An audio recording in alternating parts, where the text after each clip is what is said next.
Não, acho que é uma... ou seja, pá, sempre me tive a cagar porque é que os outros iam achar do que é que eu ia fazer ou deixar de fazer. Nunca foi sequer uma preocupação na minha cabeça. Recomendo a toda a gente que esteja a ouvir isto, se estiver numa situação a equacionar criar alguma coisa sua, que não perca tempo a pensar nisso, porque é tipo, tu não podes controlar. Quem quiser achar mal vai sempre achar mal. E até uma vez li uma frase de um pensamento de alguém que dizia que, on top disso que estás a dizer, que é nunca estarás preparado para o teu primeiro negócio.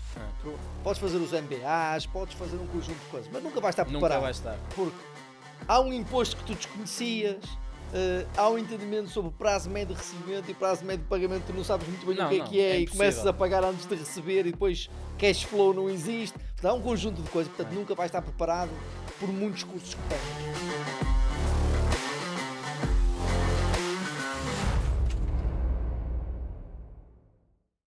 Olá a todos, sejam muito bem-vindos a um novo episódio do Doers Podcast. E como não podia deixar de ser, hoje temos um convidado, um verdadeiro fazedor, que vem cá falar sobre empreendedorismo, sobre a sua jornada, sem mimimis, sem bullshit, sem contos de fada, sem sonhos cor-de-rosa, a história de empreender exatamente como ela é. E tenho comigo o André Oliveira. André, muito bem-vindo. Obrigado, pá. Obrigado aqui pela tua presença em rush, aqui a conseguirmos gravar este episódio contigo. Queria muito ter-te nesta primeira temporada aqui do nosso podcast, da comunidade que nós estamos aqui a construir. És um empreendedor, tens a tua empresa, a Pixel, e nós não nos conhecemos há muito tempo. Nós não nos conhecemos, curiosamente, talvez sejas das pessoas que veio aqui cá há menos tempo e eu conheço. Mais caiu de paraquedas. Não é bem caiu de paraquedas, porque não foi bem um paraquedas, mas efetivamente nós conhecemos há pouco tempo atrás, não é? Foi claramente uma mensagem simples networking da minha parte. Vi um post teu no LinkedIn, gostei daquilo que disseste, mandei-te uma mensagem, combinámos um almoço. Que atrasou um bocadinho, né? Que era para ser mais curto, mas depois até acabou por conversa. até acabou por ser um bocadinho mais longo, e ali nasceu está aqui um bom gajo para eu trazer aqui à minha comunidade, para trazer aqui ao nosso podcast. Por isso, André, muito obrigado uma vez mais de estares aqui connosco, aqui da nossa comunidade. Que o The Doers é claramente isto, é uma comunidade de empreendedores, malta que está a fazer, malta que está nas nossas sapatilhas, ou que nós estamos nas sapatilhas deles também, ou que já passamos pelo estado em que eles já tiveram, e o nosso propósito aqui é partilhar a nossa jornada, partilhar as dores, porque, fazendo aqui uma brincadeira com o nome do podcast, Doers é fazedores. Se passarmos Doers de inglês para o português, trocarmos o E pelo R, fica dores. Né? E é muito isto que nós trazemos aqui ao podcast, para que aquele empreendedor que esteja lá em casa sinta que não é um animal estranho, não é um extraterrestre, dele estar a sentir todas as dores do mundo, certo. Quando nas redes sociais parece que tudo corre bem, é só kumbaya e parece que nós é que somos os incompetentes. Por isso, André, bem-vindo mais uma vez. Obrigado, e vamos a isto. Siga. Olha, André, começava por trazer aqui um bocadinho a tua história. E hoje tens uma agência, já vamos falar um bocadinho sobre o que é que faz a agência, o que é que entrega, a Pixel Matters, mas conta aqui um bocadinho, como é que nasceu isto do empreendedorismo? Como é que tu chegaste até o momento em que tu não és empreendedor desde sempre, tiveste outras experiências? Como é que chegas até ali ao momento de ser empreendedor e ao momento em que disseste, vou abrir a minha empresa, e para fazer o quê? Sim, olha, obrigado mais uma vez pelo convite. Não vou alongar muito neste clichê dos agradecimentos, porque vamos entrar naquilo que interessa, acho eu. Eu acho que a gênese do meu interesse por empreender e ter o meu próprio negócio advém da família, que acho que é comum. Ou seja, o meu pai é tecnicamente um microempresário, tem uma pequena carpintaria ao longo dos já tem há 30 anos, e ao longo dos anos foi tendo um funcionário, 2 funcionários, nada muito grande, mas eu todos os dias ao jantar ouvia um bocado aquelas conversas de quem é, como o meu pai diz, trabalha por conta própria, não é? Que é aquela, agora a gente chama empreendedorismo, o meu pai ainda chama mais o trabalho por conta própria. É verdade. E pronto, e aquelas conversas por exemplo, o facto de ter criado tudo sem nenhuma ajuda, sem nenhum apoio, tudo o que tem ser fruto do trabalho dele, ou questões como, por exemplo, magoar-se e não ter baixa, pronto, essas questões assim que ainda hoje de certa maneira se colocam.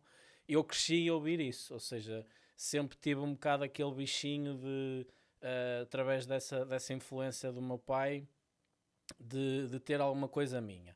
Sucede que eu nasci em 90, portanto eu acabei mais ou menos de estudar, optei por não ir para a faculdade, saí para o mercado de trabalho em 2008, 2009, Boa altura. Boa altura, né? A altura perfeita para entrar no mercado de trabalho, não é? Shit show total. E então passei ali uma travessia do deserto, depois lá encontrei os meus trabalhitos, trabalhitos de compensar tipo licenças de maternidade e coisas assim. Depois acabei por encontrar um trabalho mais estável na Prozis, onde estive lá durante quase 1 ano e meio, 2 anos.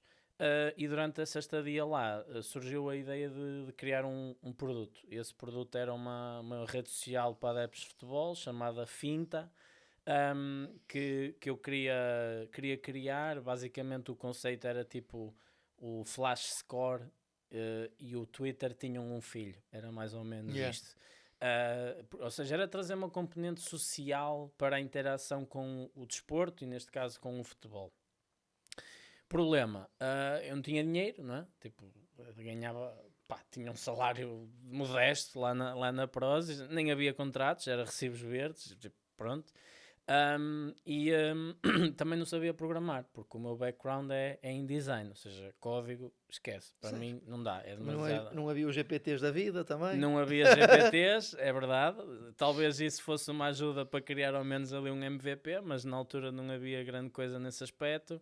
E pronto, e tentei angariar capital. Essa na realidade o Finta teve na gênese daquilo que é a minha emancipação, digamos assim, como tentativa de ser um empresário, vamos chamar-lhe assim. Obviamente falhei redondamente, porque tipo, nestas coisas do investimento, na altura era um período mais difícil. Nesse aspecto o dinheiro não era tão barato, digamos assim, como era até há 1 ano e meio, 2 atrás. Agora o dinheiro é outra vez caro. E toda a gente basicamente gostava muito da minha ideia, mas depois meter a pasta que é bonito, está quieto, não é? Nada, nem um cêntimo. Nisto, já estava fora da casa dos meus pais, tipo, tinha contas para pagar, tinha que ganhar dinheiro. Começava a receber alguns pedidos de biscatada freelancer de plataformas de partilha de portfólio de design. Ia fazendo umas coisas, 500 euritos ali, 700 euritos ali, não havia empresa, não havia nada, pronto, caía-me o dinheiro e está feito. Até que depois um dia um colega de casa começou a trabalhar comigo, começamos a trabalhar em conjunto e chegou-nos um projeto de uma magnitude na altura assim megalómana, 20 e tal mil euros, que era assim uma imensidão de dinheiro. Fazia o vosso ano. Jesus, aquilo era quase ganhar Euromilhões e foi tipo, se calhar era importante abrir uma empresa para receber este dinheiro. E foi assim que nasceu a Pixel, um bocadinho acidentalmente. Nunca tive nenhum business plan, nunca fiz um grande plano para criar a empresa ou coisas do género. E depois, pronto, de cliente traz cliente e as coisas vão acontecendo organicamente. E de repente, quando olhei para o lado, já tinha aí 10 ou 15 pessoas a trabalhar comigo. E pronto, e temos tido um crescimento orgânico até hoje. Sempre muito através de passa-palavra, né? muito à base disso. Acho que isto, na realidade, agora olhando em retrospectiva, este nascer acidentalmente, eu acho que acaba por ser uma coisa boa. E agora falando também para o pessoal que nos está a ouvir, não é? Que eu pessoalmente, se calhar tu tens a mesma perspectiva, mas diz se isto faz sentido para ti ou não, que é...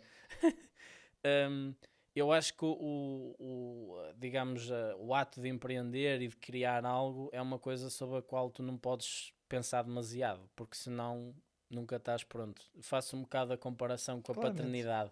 Sim, Também és pai. Sim, Tipo, claramente. um gajo estiver à espera do momento em que está pronto para ser pai ou mãe, Yeah. nunca vai estar até realmente passares Sim. pela situação. E eu acho que atenção, ser pai e criar uma empresa são coisas com muito a responsabilidade é completamente diferente. Meu Deus, nem Sim. quero, não é por aí, mas na gênese da questão acho que é comparável no sentido em que nada te prepara para a jornada e para as dificuldades que é criar uma empresa e um negócio ou um produto ou Sim, claramente. tudo junto.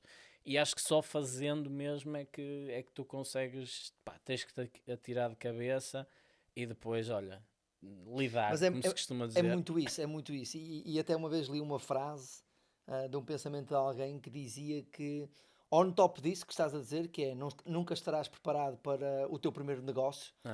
Podes fazer os MBAs, podes fazer um conjunto de coisas, mas nunca vais estar preparado. Nunca vais estar. Porque há um imposto que tu desconhecias, há um entendimento sobre prazo médio de recebimento e prazo médio de pagamento, tu não sabes muito bem o que é e começas a pagar antes de receber e depois cash flow não existe. Portanto, há um conjunto de coisas, portanto nunca vais estar preparado por muitos cursos que tenhas. Mas há uma frase que me impactou muito, que foi: se o teu primeiro produto não te envergonha, é porque tu lançaste demasiado tarde. Certo. E os empreendedores muitas das vezes, não é, até avançam para a criação da empresa, não é? Criam tudo, mas o ir para o mercado, o ir vender a sua primeira oferta, parece que há sempre ali aquela coisa que não estamos prontos, precisamos mais disto. Quando é um SaaS, tipicamente quando é um SaaS, que é muito a minha realidade, é mais um botão, é mais uma funcionalidade, é mais agora mais uma landing page, agora vamos mudar a cor, agora vamos fazer o rebranding, agora... Sim. E porque o produto parece que nunca está perfeito, não é? E nós acho que sofremos um bocadinho disso. Nunca vai estar. E nunca vai estar, isso claramente. É um processo iterativo. Sim, eu acho que ou seja, isto, eu acho que o pensar demasiado e às vezes também o receio do que é que os outros acham, o que é que os outros acham disto, ou se eu fizer e falhar. Isso atrasou-te? Não. Isso aconteceu? Não, acho que é uma, ou seja, sempre me tive a cagar para o que é que os outros iam achar do que é que eu ia fazer ou deixar de fazer, nunca foi sequer uma preocupação na minha cabeça.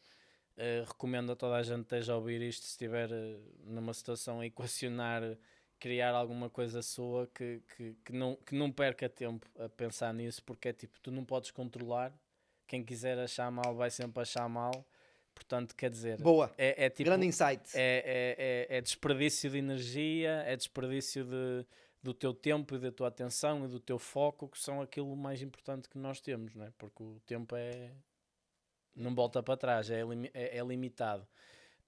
Mesmo que essa opinião seja das pessoas que tu mais amas? Claro que sim. Eu pessoalmente, no outro dia fiz um post sobre isso, que foi... Acho que esse não apanhei, então. Não, eu faço muitos, vou fazendo alguns. Que era... eu fui inspirado por um post de um amigo meu que é o Francisco Raio, que fala lá, fez um post a falar sobre a perspectiva da mãe dele, mais conservadora, sobre a questão de ele estar assim a fazer uma cena dele, e inspirou-me a escrever um meu sobre isso, que foi eu não costumo falar muito com os meus pais sobre a minha vida profissional, pronto, não... Falo, digamos, os mínimos, mas quando decidi... O essencial para eles não se assustarem da tua realidade. É isso, é aquela base. E eu fiz um post onde falava do dia em que, basicamente, eu estava em casa ao fim de semana, na altura vivia fora da casa dos meus pais, mas vinha ao fim de semana à casa, tipo, lavar a roupa, aquele clássico, né? E disse à minha mãe, olha mãe, eu já me despedi lá da Prozis. Ela nem sabia, já não estou a trabalhar lá e agora, olha, estou a trabalhar como freelancer e tal, se calhar vou criar uma empresa. Nem me lembro qual foi assim a reação dela, só me lembro que lhe perguntei, olha, se isto der merda assim, tipo, por tudo quanto é lado, pá, eu ficar endividado, ficar, mesmo, tipo, dever dinheiro às finanças, olha, se foi mesmo uma fossa total... Deixas-me voltar para aqui e dás-me uma lata de atum, foi a expressão que eu usei na altura, assim, se ficasse a dever às finanças, etc., tu não ias voltar para casa. A tua mãe aqui ia uma vez por semana visitar-te. Mas lá está, e há questões. Eu na altura não sabia dessas implicações. Então a minha pergunta foi só, olha, se isto é merda da grossa, deixas-me voltar para aqui, deixas-me dormir e dás-me uma lata de atum, foi a expressão que eu usei. E a reação dela foi tipo, oh filho, que pergunta? Claro que sim, isso... E na para que é que me carpintaria do estás teu a pai, perguntar isso? e na carpintaria do teu pai ia sempre haver trabalho. Ia, eu também andei lá, que o meu pai tenho bom corpo. Bom, não sou nenhum bitelo, mas tenho corpo para trabalhar, tenho 2 braços. 2 mãozinhas, 2 perninhas, e é uma o cabecinha. suficiente para acartar móveis para o quarto andar, não precisas saber muito. Basta pegar neles e rezar. Pronto, e foi sem dúvida que, ou seja, eu tive essa sorte. Acho que provavelmente a minha mãe não teve noção da importância daquele momento, nem eu na altura. Agora em retrospectiva é que eu consigo ver isso. Mas ou seja, parecendo que não, com essa safety net, com o discurso do meu pai de trabalhar por conta própria, não sei o que, ao longo de tantos anos em casa, foi o suficiente para mim para eu me sentir, digamos, aprovado, invisivelmente aprovado por eles para o fazer. Mas eu reconheço que isto é uma sorte e acho que há muitos pais que não têm são muito mais conservadores ao nível daquilo que é o risco, apesar que eu acho que o risco é também uma questão muito subjetiva. Para mim, arriscar é não fazer nada e esperar que um dia chega a morte, digamos assim. Acho que é muito importante ter a coragem de dizer, não, olha, eu tenho que traçar o meu caminho, e até é uma boa motivação, é uma boa fonte de motivação tentar provar, digamos, que eles estão errados, estás a ver? Sim, é curioso, estavas a dizer, eu até já disse isto algumas vezes, mas as pessoas falam muito sobre o trabalho de seguro, não é? O que é isso? O trabalho de seguro, o salário seguro, pois. Não é? Mas na verdade eu acho que existe mais insegurança quando tu trabalhas por conta de outrem, porque quando tu trabalhas por conta de outrem, tu deixas a responsabilidade do teu salário nas decisões de outra pessoa. Sim. E não das tuas. Não é? E, portanto, e na verdade é que, claro que a responsabilidade, o impacto é maior quando tu trabalhas por tua conta, não é? Porque sim, tens que correr todos os dias, não há aquele dia que dás mole, não há um negócio perdido, é dinheiro que não entra, é crescimento que estagna, é um conjunto de coisas.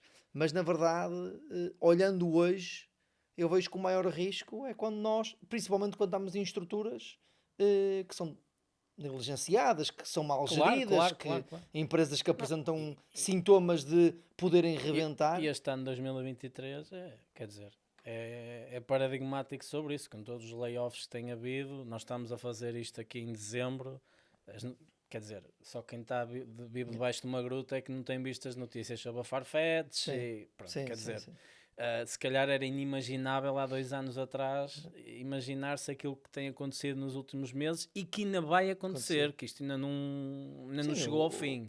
As tecnológicas nos Estados Unidos, ainda este ano o Facebook teve um dos últimos, eles tiveram 3 grandes layoffs. Sim. Foi mais ou menos ali em março, teve o grande layoff de mais milhares e milhares. O Spotify anunciou mais 15% na semana passada, portanto...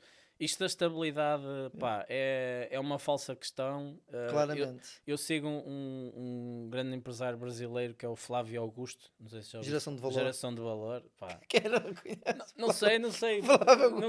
Como eu não falo muito sobre isto, não sei se há muita gente a conhecer. Mas comigo podes falar. Comigo podes falar.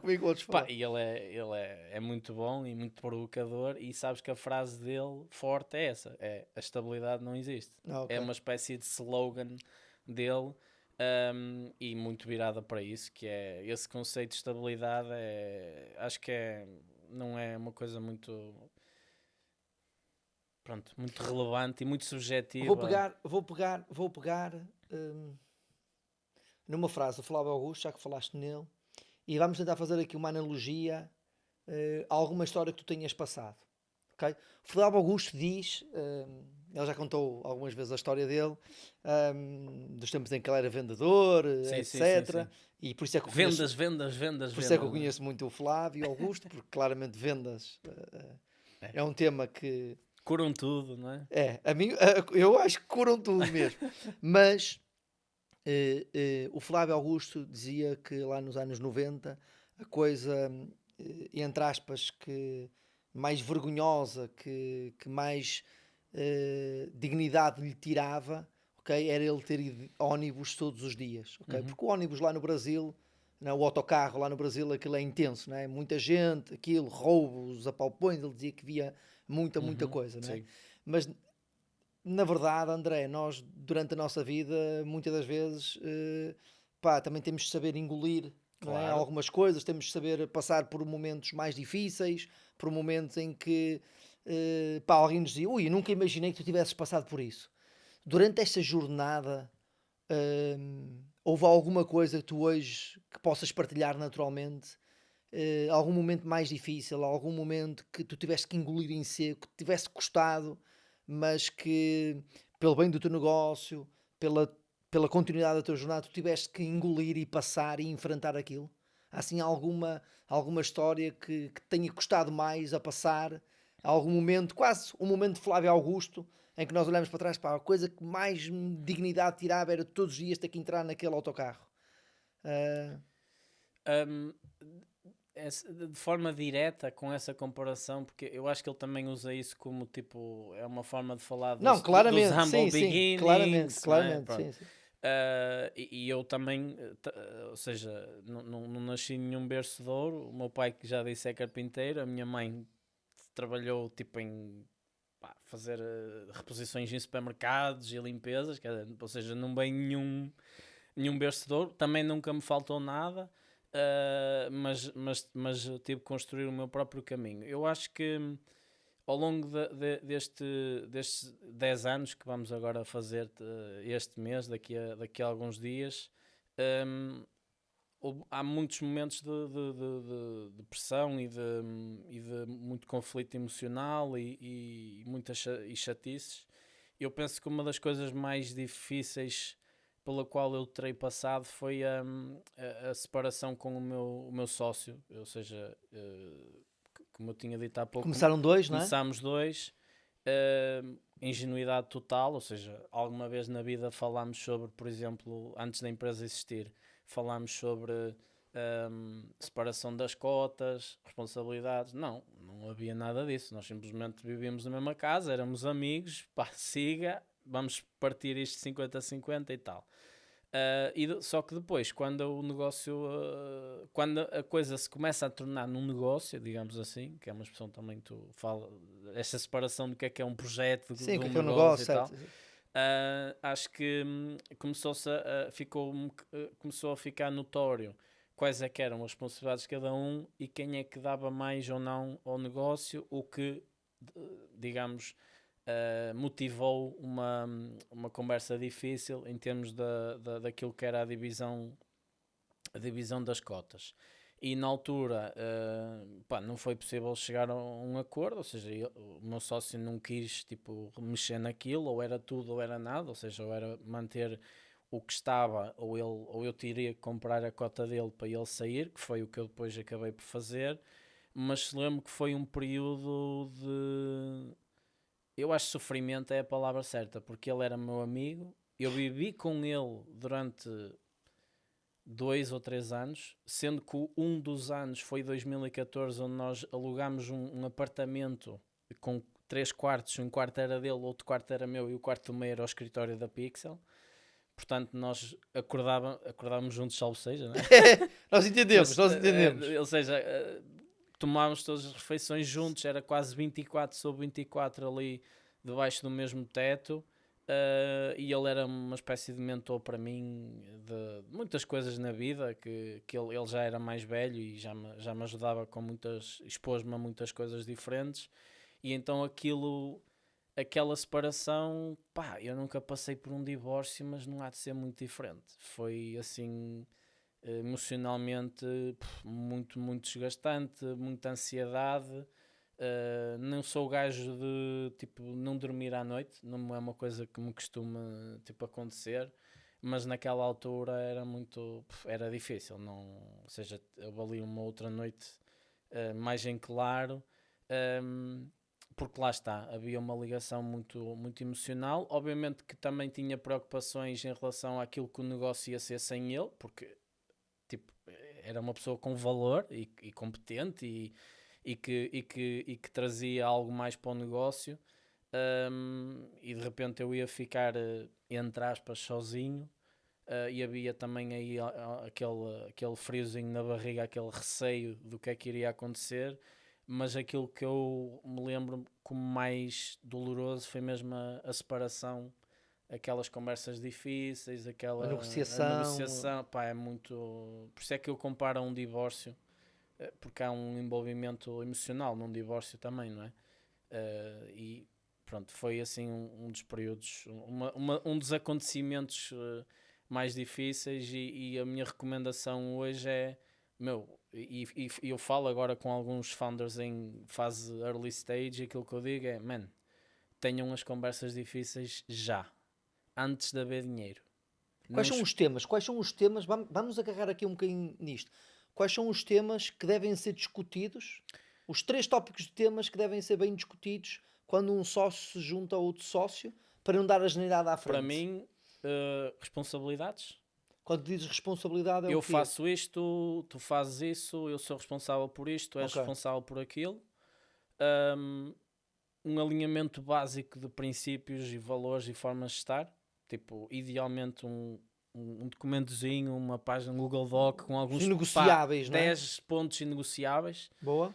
Em que toda a gente, ok, sim, eu estou committed para isto, e depois, como consequência disso, a separação, digamos, societária, não é? Se correr mal, é isso? Não. Ou seja, com base nisto, tu tens 20, eu tenho 30, eu tenho 50, eu sou o CEO, eu sou o CTO, eu sou não sei o quê, porque sinto que eu acho que o ter essa conversa cedo evita muitos problemas, porque geralmente a minha experiência, infelizmente, também é que isto não é geral a todas as pessoas, felizmente, mas às vezes, quando há dinheiro no meio, tu conheces uma face das pessoas que tu nunca conheceste até aquele momento. E então, se tiveres que ter a conversa difícil nessa altura... O dinheiro potencia aquilo que as pessoas são, não é? Ainda hoje de manhã, por acaso... É demonstrador de caráter. No Acelerar Negócios estávamos a falar sobre dinheiro. É uma aula em que nós falamos sobre dinheiro, sobre construção de ativos, passivo, ativo, investimento. E claramente há muita crença, não é? Que o dinheiro é mau, não é? O dinheiro é mau, o dinheiro não traz felicidade, o dinheiro parece que só quem rouba, não é? Parece que tens dinheiro porque roubaste alguma coisa, não é? Sim, sim. Muitas crenças, não é? Há muita crença em relação à questão do dinheiro, e uma das coisas... é cultura, não é? Também. Uma das coisas que nós desmistificamos é isso, que é o dinheiro não é mau, o dinheiro não é sujo, o dinheiro só potencia aquilo que na verdade tu já eras. O dinheiro deve ser uma consequência...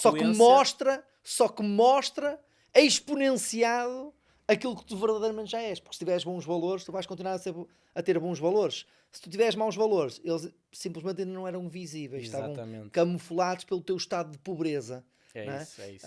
É muito curioso concordo isso. É muito curioso isso. E eu acho que ter essas conversas cedo, não é que obviamente vai resolver tudo, porque depois lá está, o caráter às vezes revela-se em diferentes momentos, mas pelo menos mitiga um bocado esse... Estabelece, não é? Aquilo que tu disseste é o committed, não é? O eu acho que sim. Aquele ponto 2 é muito forte, não é? Qual é que é o compromisso? Sim. Porque uma coisa é aquilo que nós assumimos que estava pensado, não é? Mas eu pensei que tu também pensavas assim. Isso. Escrever outra coisa é, está escrito. Não, estava escrito. Está aqui, está committed. Tu assinaste, eu assinei. Exatamente. Se havia dúvidas, devíamos ter discutido na altura, não é? Portanto, não é só aquilo que se pensa ou aquilo que se diz, é aquilo que se escreve. Exatamente. Boa. É isso, eu acho que é uma forma de... claro que, mais uma vez, não é que vai resolver todos os problemas, é óbvio que em 10 pontos vai sempre faltar 1 ou 2 ou 3, isso faz parte. Sim, mas tens ali pelo menos começar com uma grande base de discussão que te vão levar para outras perguntas. Isso. Porque o princípio da questão, porque tu, ao escreveres, vais estar a questionar, a pessoa, ao ser questionada, vai refletir, vai opinar, vai gerar mais discussão. Uma das questões que idealmente um exercício desse género leva é à questão temporal. Tipo, quanto tempo é que eu estou disposto para investir a minha vida nisto? Porque isto não é numa semana ou 2 que se monta um negócio. Da minha perspectiva, é tal da visão, não é? Tem que haver um commitment, no mínimo, 7 a 10 anos. Porque menos do que isso, não. Claro que podes dar um chute num calhau e sair de lá um tesouro, sim. Mas é 1 no milhão, não é? Não é a normalidade. E se não houver um commitment, olhar para as pessoas e para o que estamos a propor a fazer e dizer, não, eu acho que... Grande insight esse que acabaste de deixar aqui. Eu estou committed para isto nos próximos 10 anos, aconteça o que acontecer. Pronto. Acho que isso é importante. Mesmo. Até a mim me fizeste refletir. Não é verdade, é isto, mas é isto. Eu, por acaso, eu e o Daniel sempre nos fomos alinhando, ok? Mas desde o início fizemos essa espécie de alinhamento também. É um exercício que deve ser feito continuamente, sim, não é? Porque os valores... Isso. Aliás, o Daniel já esteve aqui neste podcast e até nesse dia deu para nós, de forma indireta, quase fazer um realinhamento. Claro. Sabes? E é muito curioso isso, e numa altura em que até nós estamos a redefinir os próximos anos, porque agora há uma onda, uma geração nova, claro, neste mundo da tecnologia, tudo está a mudar, como tu sabes, e muito bem. Portanto, sim. A onda que nós surfamos há 6 anos atrás já não é a mesma que vamos surfar agora nos próximos 10 anos, claro, nos próximos 20 anos, com tudo aquilo que está aí a acontecer, AI, etc, não é? E portanto, até nós estamos a fazer um realinhamento interno, e isto diz que é em quanto tempo é que nós estamos comprometidos em executar isto. Claramente é a chave. Como não tenho sócios, não tenho esse tipo de questões neste momento. Mas tens contigo próprio? Sim, mas tens contigo próprio, não é? Também, não é? E era aí que eu ia entroncar, que é, no início do ano de 2024, uma das coisas que eu vou fazer é, por exemplo, a revisão e melhoramento, digamos, e evolução de toda a documentação cultural. Porquê? Boa. Porque sinto e sentimos que aquilo que nós temos já não serve. Já falta ali qualquer... Que grande desafio tens pela frente. Oi, mas é dos bons. Não, claro, não, sem sombra de dúvidas, é dos bons desafios. A dificuldade é pôr, tipo, resumir... Nós estamos nessa luta, nós já temos melhorado. Mas é importante. Mas nós estamos nessa luta. A cultura é tudo. Claramente. É tudo. E vai ser um exercício desafiante, mas acho que vai ser, o outcome é necessário, porque é exatamente a mesma razão que tu disseste, em 3, 4 anos, que foi a última vez que revemos aquilo, mudou muita coisa. Vou-te deixar um desafio. Quando revisitarmos esse ponto, os dois, fazemos uma live, fazemos algum formato para falarmos sobre isso. Está bem. Está bem? Podemos apresentar até um exemplo de um documento desses. Gostava muito de trazer esse tema depois aí para a comunidade. Esse tema é interessante, porque eu até vi um vídeo daquele gajo, Diary of a CEO, que é o Steve, não sei Steven Barrett, acho eu. Barrett ou Bartlett. Qualquer coisa assim. E o gajo fez um clipezinho de 1 minuto e meio onde falava sobre este ponto da cultura, e achei muito curioso aquilo que ele disse, que é: todos os successful founders com quem eu falo hoje em dia, tipo Brian Chesky do Airbnb, sim. E outros gajos assim de renome, só falam em cultura. É cultura. Mas todos dizem a mesma coisa, que é: quando eu comecei, eu não percebia o que era isto de cultura. Eu demorei 5 ou 10 anos em alguns casos a perceber para que é que isto serve, porque é que isto é importante, e eu sinto a mesma coisa. Eu também. Ou seja, é difícil no início tu perceberes, mas para que é que esta merda serve? Valores, missão, visão, tipo, foda-se. Decoração de escritório, meu. Tipo, tá? E eu acho que é preciso algum tempo para tu perceberes isso. Não é também ouvir o André Oliveira e o Cortinhas a falar que tu vais perceber, mas pelo menos ganhas maior awareness da importância que isso tem, e pelo menos ficas mais atento ao assunto. Porque a cultura, é absolutamente fundamental, e ou faz ou arrebenta como empresa. Portanto, top. Traremos esse tema mais à frente. Está prometido combinado. Aqui. A nós hoje terminamos por aqui este episódio. Foi mesmo muito bom. Eu disse que ia ser bom, e muita coisa ficou aqui por falar, mas temos que ir fazer acontecer. A nossa vida é empreender e temos que ir fazer acontecer, e por isso o tempo por hoje é este, mas é isto que nós entregamos todas as semanas: o nosso tempo, o nosso compromisso com um empreendedor incrível. Por isso, próxima segunda-feira, 6 da manhã, prometo trazer-vos mais um fazedor incrível. Se gostaram deste episódio, deixem os vossos comentários, deixem o vosso like, mas acima de tudo, partilhem. partilhem com mais um empreendedor que precisa de ouvir isto que o André hoje nos trouxe. André, muito obrigado. Obrigado, eu.